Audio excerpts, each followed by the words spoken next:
விசுவாசத்தோடு இருக்கிற உள்ளமே ஏன் தனியா நிக்க விட்டாருங்கிறது இனிதான் தெரிய போக.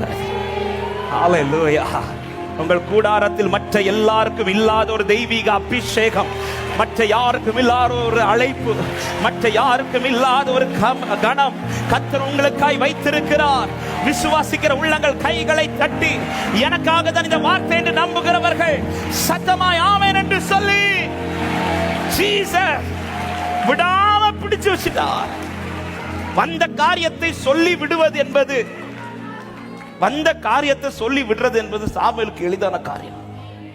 கழுதை எங்க இருக்கு சொல்லி விடுறது சாமுவேலுக்கு ஈஸியான காரியம்.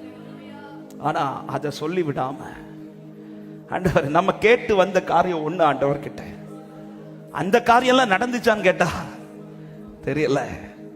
இன்னும் அந்த காரியம் கேட்க கேட்க கேட்க என் லைஃப்ல ஒன்னே ஒண்ணு செஞ்சிட்டு இருக்கிறார், எல்லாத்துல இருந்து தனிமைப்படுத்துறார். வேலைக்காரன் தான் கூட்டு வரான், அவனே இப்ப ஃப்ரெண்ட்ல போக சொல்லிட்டார், அவனை போக சொல்லி. ஆமா சாமுவேலே, அவனாலதான் நான் இதுவரை கூட வந்திருக்கேன்.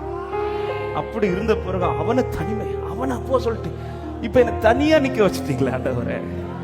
உன்னை தனியா நிக்க வச்சது சவுலே, கொஞ்சம் பொறுத்து, இன்னும் கொஞ்ச நேரத்துல கர்த்தருடைய ஆவி உண்மையில் இறங்குவா, கர்த்தருடைய ஆவி உண்மையில் இறங்குவா. நீ வேறு மனுஷனா? ஓ, நான் ஆவியிலே களி கூர்ந்து கொண்டிருக்கிறேன். சில உள்ளத்திற்கு இந்த வார்த்தை தீர்க்க தரிசனமா. உன்னுடைய அழைப்பு வித்தியாசமானது, உன்னுடைய பிறப்பு வித்தியாசமானது. ஹல்லேலூயா. ஆமென் ஆமென். சில கொஸ்டின்ஸோட இருக்கிற உள்ளத்திற்கு இந்த வார்த்தை ஆவியானவர் சொல்ல வைக்கிற வார்த்தை, உன் பிறப்பே வித்தியாசமானது. உன் குடும்பத்தில் அநேகர் பிறந்திருக்கிறார்கள், ஆனால் மற்றவர்கள் பிறந்ததற்கு நீங்கள் பிறந்ததுக்கு வித்தியாசம் இருக்கிறது. உன் பிறப்புக்கே வித்தியாசம் இருக்கிறது. எத்தனை பேர் விசுவாசிக்கிறீங்க என்னை ஜெனிப்பித்ததின் நோக்கத்தை நிறைவேற்றுகிற காலம் வந்திருக்கிறது என்று விசுவாசிக்கிறவர்கள்? ஹல்லேலூயா. ஆமென் ஆமென். சற்றே தரித்து கொஞ்ச நேரத்தில் அவன் தனிமை, ஏன் உன்னை தனிமையா நிற்க வச்சேன்? விடாம விடாம. அவன் ரெண்டே வார்த்தை தான், விடாம உன்னை பிடிச்சு நிறுத்த காரணம்.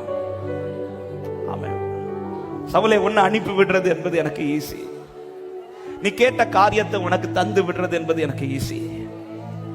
அவன் நீ கேட்ட காரியத்தை உனக்கு செஞ்சு உன்னை பிளஸ் பண்ணி அனுப்புறது எனக்கு ஈஸி.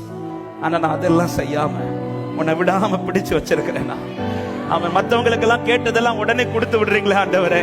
எனக்கு ஏன் இப்ப இப்படி விடாம பிடிச்சு வச்சிருக்கிறீங்களா? உன் அழைப்பை வித்தியாசமானது, உன் பிறப்பு வித்தியாசமானது, கர்த்தர் உனக்கு வைத்த திட்டம் வித்தியாசமானது.